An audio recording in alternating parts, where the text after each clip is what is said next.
Poothappattu. പുനരാഖ്യാനം P Ramachandran. ചിത്രീകരണം K Muraleedharan.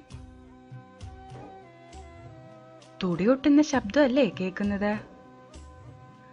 ചിലമ്പോളുടെ കിലുക്കമുണ്ട്. ഓ, ഭൂതത്തിന്റെ വരവാണ്.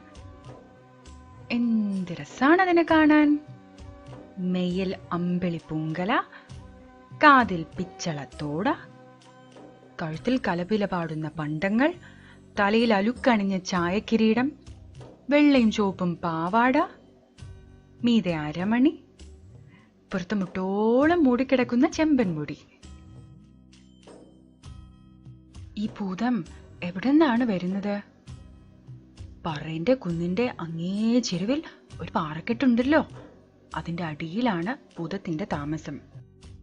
പകൽ നേരമെല്ലാം കിളിവാതിലൂടെ തുറു-കണ്ണും പായിച്ച് ഭൂതം അവിടെ തക്കം പാർത്തിരിക്കും. എന്തിനെന്നോ, കുന്നിൻ പുറത്ത് പൈക്കൾ മേയുന്നുണ്ടാവൂലോ, അവയെ മേയ്ക്കുന്ന ചെക്കന്മാർ ഉച്ചയ്ക്ക് മരച്ചോട്ടിൽ വിശ്രമിക്കുമ്പോ ഭൂതം ചെന്ന് ആരും കാണാതെ പൈക്കളുടെ മുല കുടിക്കും. ഭൂതത്തിന്റെ ഉപദ്രവം വേറെയുണ്ട്. കുന്നിൻ ചെരുവിലൂടെ പോകുന്ന വഴിപോക്കരില്ലേ, അവരെയെല്ലാം ഭൂതം വഴി തെറ്റിച്ചു വിടും. എത്ര നടന്നാലും എങ്ങോട്ടെന്നറിയാതെ അവർ കുഴങ്ങും. പിന്നെ രക്ഷപ്പെടാൻ ഒറ്റ വഴിയേ ഉള്ളൂ, ഒന്ന് മുറുക്കാനെടുത്ത് ആ വഴിയിൽ വെക്കുക. അപ്പോ വഴി തെളിഞ്ഞു കിട്ടും. യാത്രക്കാർ പോയാൽ ഭൂതം വന്ന് ആ മുറുക്കാനെടുത്ത് മുറുക്കും. എന്നിട്ട് തെച്ചിപ്പൊന്തയിലേക്ക് പാറ്റിയൊരു തുപ്പുതുപ്പും. തെച്ചിപ്പൂവെല്ലാം ചുവന്നു പോയത് അങ്ങനെയാണത്രേ. രാത്രിയിലാണ് ഭൂതത്തിന്റെ ക്രൂരത മനസ്സിലാകുക. മാനത്ത് നക്ഷത്രം നിറഞ്ഞാൽ ഭൂതം തലമുടി വേറെടുത്തുകൊണ്ട് വഴിവക്കിൽ ചെന്നു നിൽക്കും. നേരവും നിലയുമില്ലാതെ ആ വഴി പോകുന്ന ചെറുപ്പക്കാരെ അവൾ വശത്താക്കി അരികത്തുള്ള 7 നില മാളികയിലേക്ക് കൊണ്ടുപോകും. അത് മാളികയൊന്നുമല്ല, ഉയരമുള്ള കരിമ്പനയാണ്. ചെറുപ്പക്കാരെ അതിന്റെ കുരലിൽ മയക്കി കിടത്തും. എന്നിട്ട് അവരുടെ ചോര കുടിക്കും. അവരുടെ എല്ലും മുടിയും കുന്നിൻ ചെരുവിലേക്ക് തട്ടിയിടും. ഈ ഭൂതമാണോ നമ്മുടെ വീടുകളിൽ കളിക്കാൻ വരുന്നേ? മകരക്കൊയ്ത്തു കഴിഞ്ഞാൽ കാവുകളിൽ വേലപ്പൂരങ്ങളായി. അപ്പോഴാണല്ലോ ഭൂതവും വാദ്യക്കാരും വീട് കയറിയിറങ്ങുക. കളി കഴിഞ്ഞ് വീട്ടമ്മമാർ ഭൂതത്തിന് നെല്ലും മുണ്ടൊക്കെ കൊടുക്കും. ആ അസത്ത് ഭൂതത്തിന് എന്തിനാണ് കൊടുക്കുന്നത്? ഔ, കൊടുക്കാഞ്ഞാൽ പാപാണ്. ഇതെല്ലാം ഭൂതം പണ്ട് ചെയ്തതാണ്. ഇപ്പോൾ അത് ആരും കൊല്ലില്ല. ഭൂതത്തിന് എപ്പോഴും വ്യസനമാണ്. എന്താ ഭൂതത്തിന് വ്യസനാണെന്നോ പറയാം. ആറ്റിൻ വക്കത്തെ മാളിക വീട്ടിലെ നങ്ങേലിക്ക് ആറ്റുനൂറ്റൊരുണ്ണി പിറന്നു. നങ്ങേലി ഉണ്ണിയെ ഓമനിച്ചു വളർത്തി. അരിയിൽ പൊന്നിൻ കിങ്ങിണിയും കാതിൽ കുടക്കടുക്കനും അണിയിച്ചു. മാനത്തമ്പിളി മാമനെ കാട്ടി ഉണ്ണിക്ക് മാമ കൊടുത്തു. താഴ്വെച്ചാ ഉറുമ്പരിച്ചാലോ, തലേ വെച്ചാ പേനരിച്ചാലോ, അങ്ങനെ താഴെയും തലയിലും വെക്കാതെ നങ്ങേലി തന്റെ തങ്കക്കുടത്തിന് താലോലിച്ചു. ഉണ്ണിക്ക് വയസ്സേഴായി. പള്ളിക്കുടത്തിൽ പോകാറായി. നങ്ങേലി ഉണ്ണിയെ പുറപ്പെടുവിച്ചു. പുള്ളിയിലക്കര മുണ്ട് ചുറ്റി, പള്ളികൾ കൊണ്ട് കുടുമ കെട്ടി, കയ്യിൽ ഓലയും എഴുത്താണിയും കൊടുത്തു. ഉണ്ണി പള്ളിക്കൂടത്തിലേക്ക് നടന്നു. അവൻ പാടം കടന്ന് ഇടവഴിയിലേക്ക് കയറി മറയുന്നത് വരെ നങ്ങേലി നോക്കി നിന്നു. ഉണ്ണി കുന്നിൻ മുകളിലെത്തി. അവിടെ പൈക്കൾ മെയ്യുന്നു. പച്ചപ്പടർപ്പുകൾക്കിടയിൽ തെച്ചിപ്പൂക്കൾ ചിരിക്കുന്നു. പാറപ്പുറത്ത് ആട്ടിൻകുട്ടികൾ തുള്ളി കളിക്കുന്നു. എല്ലാം കണ്ടു അങ്ങനെ നടന്നു. ഇത്തിരി കൂടി പോയപ്പോ അതാ പറയന്റെ മണ്ഡകം കാണുന്നു. അതും കഴിഞ്ഞ് ഉണ്ണി കുന്നിന്റെ മറ്റേ ചെരുവിലേക്ക് ഇറങ്ങി.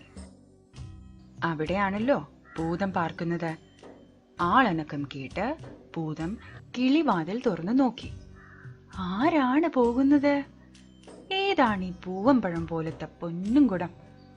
അവനെ കണ്ട് പതിവില്ലാതെ ഭൂതത്തിന് വാത്സല്യം തോന്നി. അവൾ കോരിത്തെരിച്ചു. എന്നിട്ട് ഒരു പെൺകിടാവിന്റെ വേഷം കെട്ടി വഴിയിലെ പൂമര ചോട്ടി ചെന്ന് നിന്നു. ഉണ്ണി അടുത്തെത്തിയപ്പോ ഭൂതം ചോദിച്ചു, ഓല എഴുത്താണിയും കളഞ്ഞ് എന്റെ കൂടെ വരുമോ ഉണ്ണി? ഉണ്ണി പറഞ്ഞു, ഓല എഴുത്താണിയും കളഞ്ഞാൽ ഗുരുനാഥൻ കോപിക്കും. ഭൂതം പറഞ്ഞു, അതിനെന്താ, നമുക്ക് ഈ തണലത്തിരുന്ന് മാന്തളിരിന്മേൽ മുല്ലപ്പൂമന കൊണ്ട് എഴുതാലോ. ഉണ്ണി സമ്മതിച്ചു. അവൻ ഓല എഴുത്താണികൾ കാട്ടിലെറിഞ്ഞു. പിന്നെ പള്ളിക്കൂടത്തിൽ പോയില്ല. സുഖായിന്നല്ലേ വിചാരം? എന്നാ കേട്ടോളൂ. എഴുത്താണി ഇരുമ്പല്ലേ, അത് പിടിവിട്ടപ്പോ ഭൂതം അവനെ പിടിച്ചു കൂട്ടിക്കൊണ്ടുപോയി. നേരം മന്തിയായി. എഴുതാൻ പോയ മകനെ കാണാനില്ല. നങ്ങേലിക്ക് പേടിയായി. അവൾ ഉണ്ണിയെ വിളിച്ചുകൊണ്ട് തിരയാൻ തുടങ്ങി. ആറ്റിൻകരയിലും ആളില്ല പാടത്തും കുന്നിൻ ചെരുവിലും അവൾ കുഞ്ഞിനെ തേടി നടന്നു. കാട്ടിലും മേട്ടിലും കാണാഞ്ഞ് കരഞ്ഞു വിളിച്ചു. അമ്മയുടെ കരച്ചിൽ ഭൂതം കേട്ടു. അവൾ ഉണ്ണിയോടൊപ്പം പൂമരച്ചോട്ടിലിരുന്ന് പൂമാല കോർത്ത് രസിക്കുമായിരുന്നല്ലോ. അമ്മയുടെ ശല്യം ഒഴിവാക്കാൻ എന്താ വഴി? ഭൂതത്തിന് മായാവിദ്യകളൊക്കെ അറിയാം.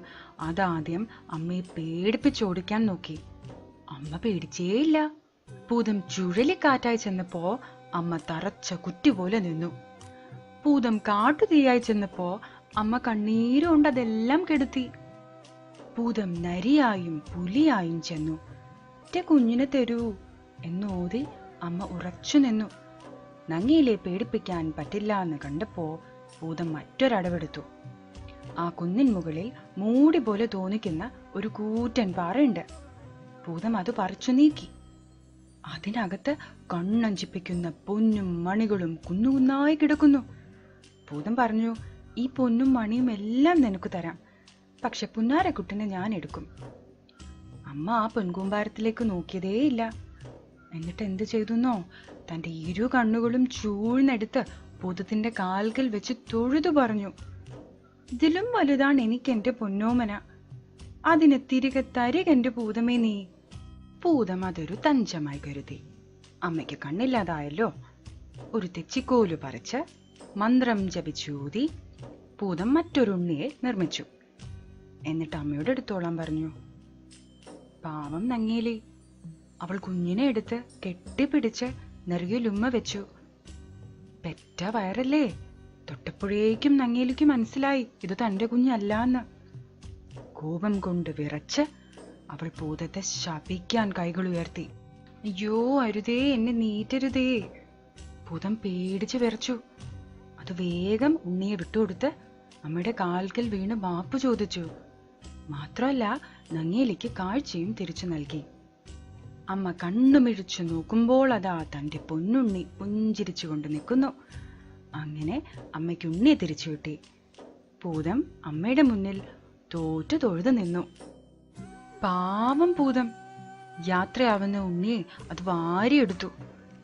കണ്ണീരോടെ അവനെ തെരുതെരെ ഉമ്മ വെച്ചു.